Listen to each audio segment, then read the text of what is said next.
Yo, this shit OP.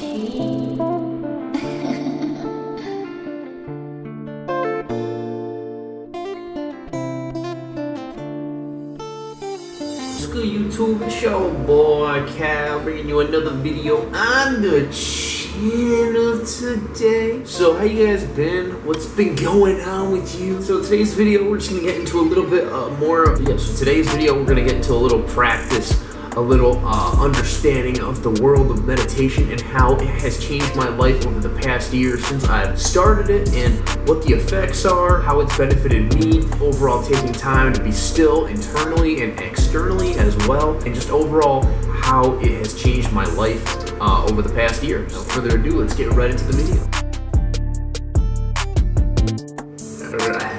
Meditation, right? What is meditation? Meditation is essentially you closing your eyes and expanding your awareness internally through bodily sensations such as energy flowing throughout your body, environmental noises such as like wind, insect noises, a little chirping, just overall anything that's in the moment now. You expand on your awareness and you watch your mind, right? So, and through watching your mind, you're able to observe your thoughts from a neutral standpoint, and you're able to watch your own thoughts. With this, it proves the validation that you are not your thoughts, right? And so through the identification with your mind, you're able, through meditation, you're able to create a separation from your conscious mind, the narrative story that you tell yourself, and you're able to go above a little bit higher and watch everything that's going on. For me personally, right, when I'm meditating, at times I'll have thoughts come in, right, compulsively. Sometimes they'll grab my attention for maybe like 10-20 seconds, right? It'll turn into a thought. It'll grab my attention out of that observer state and it'll bring me down. Through that,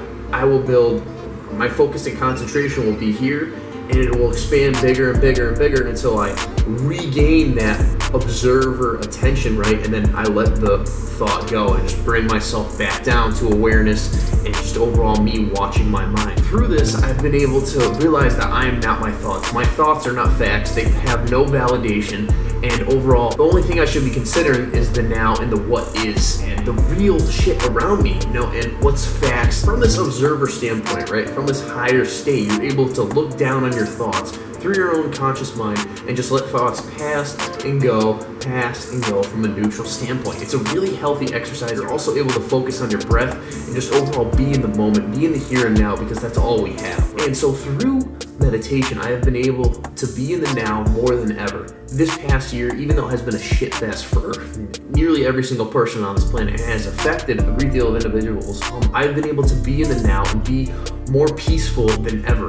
I've been able to be at a neutral standpoint and be able to control my emotions and thoughts to a certain extent. I'm definitely not at the point where I want to be, but each day I feel like I'm getting better. Meditation changed my life because I am able to gain self-knowledge. I discover new things about myself every single day that I never knew before. There's a difference between this physical realm and the internal realm that we live in. Within this internal realm, it's the realm of being, right? It's the unchanging, conscious state that never changes. Even though your emotions may fluctuate, go up and down, ultimately the true human nature is a natural, peaceful standpoint. Within a great deal of times, individuals will get too attached to this physical world, and it will determine their inner state. Meditation has ultimately allowed me to look at different perspectives within my own mind and think very critically and think about different topics such as COVID-19, such as racism, such as different types of relevant topics within our society today, and even just overall emotions and just how I should act in certain situations within this world. It has really helped me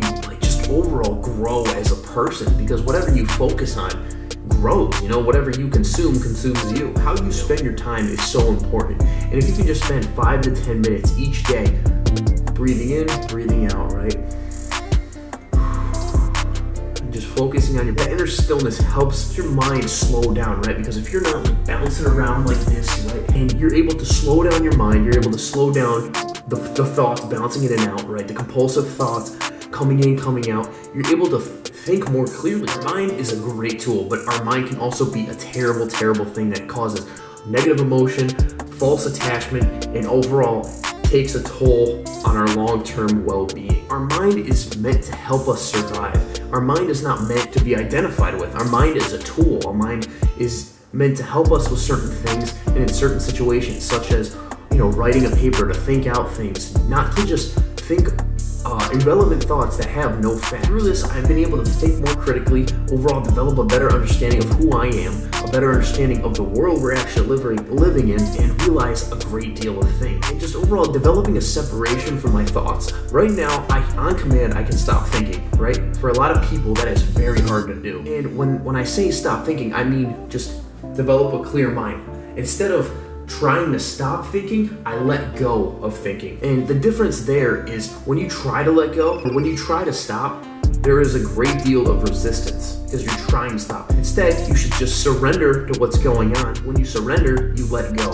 And that has been one of the most healthy things I've been going through, surrendering to thoughts and all this other crap. I've been able to just develop a better sense of who I am, understand my consciousness so well, know very little about ourselves. Individuals don't understand why they face negative emotions, and our egos, our identification with form, the 3D world, our thoughts, really takes a toll on us. They're just so used to their mind, they're so conditioned to think a certain way that they don't even question it. And it blows my mind because there's a great awakening going on the planet, and through meditation and different practices, we've been able to raise our consciousness, be able to raise our vibration, and just overall think very intelligently. And meditation has been a key factor in me just sitting still, being in the moment, and not being sucked into the future or the past, because all that we have is the now. The future is good to plan for.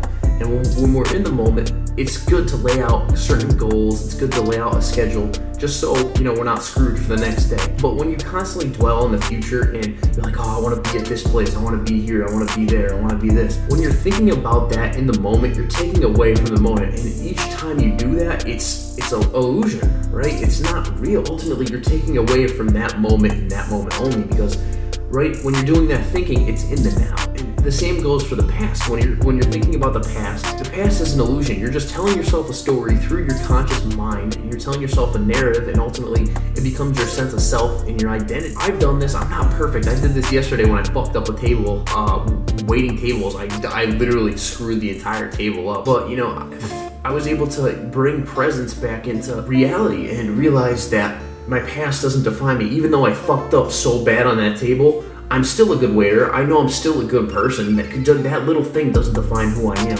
And for a lot of people, they attach onto that whole story. They become the victim of that situation, and that becomes their sense of self, their sense of identity, and they constantly tell that story to other people. I've told that story a bunch of times, and ultimately it determines your reality, because if you keep saying that crap over and over and over again, it becomes true, and it takes away from the moment. Through meditation, I've been able to just be in the moment, be in the here and now, because that is the most important thing. You can't have past, future, and presence all at the same time. You either have past or future or presence. There's a difference. Presence breaks that barrier and separates the two.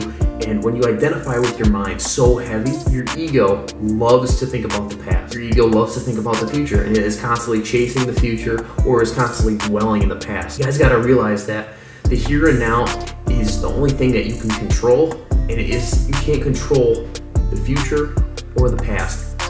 It's going to happen, or it has happened. The more you are in the here and now, the more energy you put and attention you put into the now is essential for you to be successful in life. I'm going to do a video on manifestation probably sometime next week. I've been able to manifest a great deal of things in the here and now because that's the only relevant time. And through meditation, you're able to sit, be still, be aware of the here and now. Your sense of presence is raised, and ultimately, you're not thinking about future past crap that can dictate your mood. I know I may sound kind of crazy right now, but I highly, highly, highly recommend you guys just try meditation, even if it's for 2 minutes. Just sit there. It's literally just you closing your eyes. Focus on your breath. Thoughts are going to come and go, but don't judge them. Let them come and go, right? Try not to attach onto them, because what you focus on grows. And the more attention and concentration you put onto those thoughts, they'll start to grow bigger and bigger and bigger. And whether it be about the future or the past is irrelevant. And I struggle with this all the time. I'm trying to get better. It's a condition that I've had for 18 years, and it's part of the mental dysfunction of society and the collective consciousness we have. That's my 2 cents on meditation. It is a great practice that has brought me tremendous benefit in my life, and it is amazing, amazing natural process that you guys should definitely try out. So I love you guys. Hope you have a great day, and peace the fuck out.